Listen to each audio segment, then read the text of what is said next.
Hi, hello, வணக்கம். ஒரு நல்ல விஷயம் நண்பா, ஸ்கிப் செய்யாமல் கேளுங்கள்.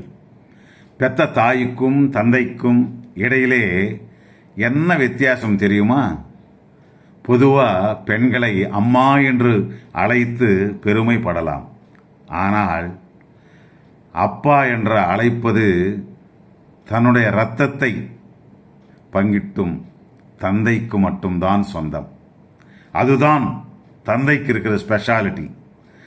தந்தை இறந்த பிறகு அப்பா அப்பாவென்று எதையும் விடிக்கிற வரைக்கும் அழுதாலும் யாரும் பேச மாட்டார்கள். அதுக்கு அவர் ஒருவர்தான் அருகதை இருப்பவர். அப்பா என்ற அழைப்புக்கு வேறு எதுவும் நிகரில்லை. ஒருவேளை தந்தை தவறு செய்தாலும் மன்னிப்பு கேட்கும் மகன் மிருகத்துக்கு சமம். அப்படிப்பட்ட மூர்க்கன் இருந்தாலும் இல்லாட்டி போனாலும் ஒன்றுதான். இருந்தாலும் இல்லாதவன் போலத்தான். தந்தை பேசினால் சந்தோஷப்பட வேண்டும்.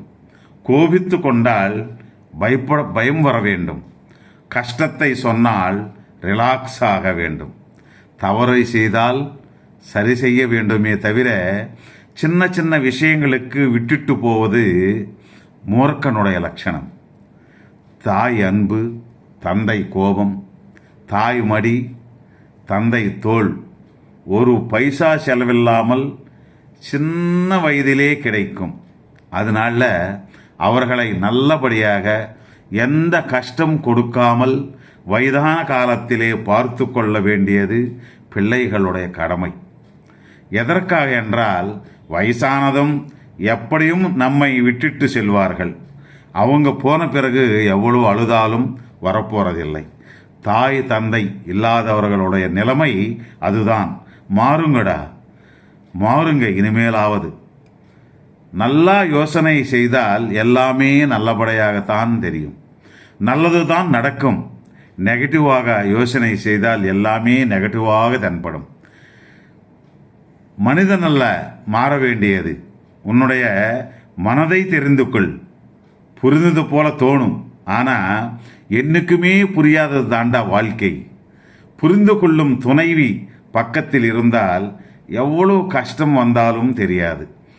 புரிந்து கொள்பவர்கள் இல்லை என்றால் எவ்வளவு சௌகரியங்கள் இருந்தாலும் மகிழ்ச்சி இருக்காது.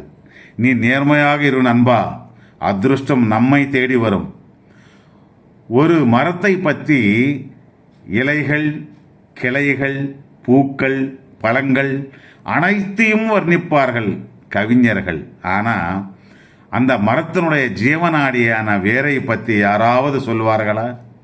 கண்ணுக்கு தெரியாத அந்த வேறு தான் தந்தை. அந்த வேர் இல்லாமல் மரமே இல்லை. அது பூமிக்குள்ளே இருந்து அந்த மரமென்ற குடும்பத்தை சுமக்கிறது. தந்தையும் அப்படித்தான். கண்ணுக்கு தெரியும் மரம்தான் தாய், தென்படாத அந்த வேர் தான் தந்தை. அந்த வேர் இல்லாவிட்டால் மரமில்லை, ஆகாரம் இல்லை, குடும்பமே இல்லை. இன்னொரு விஷயம், பணம் இல்லாதவன் எவ்வளவு நீதி நேர்மையாக இருந்தாலும் நம்ம சமூகத்தில் பணம் பதவி இருக்கிறவனுக்கு இருக்கிற மரியாதை கௌரவம் அவன் அயோக்கியனாக இருந்தாலும் இருக்கும். அதனால தான் வேலைக்காரி மகனானாலும் காசு இருக்கின்றவன் தான் அரசன் என்று தெலுங்கில் ஒரு பழமொழி இருக்கிறது.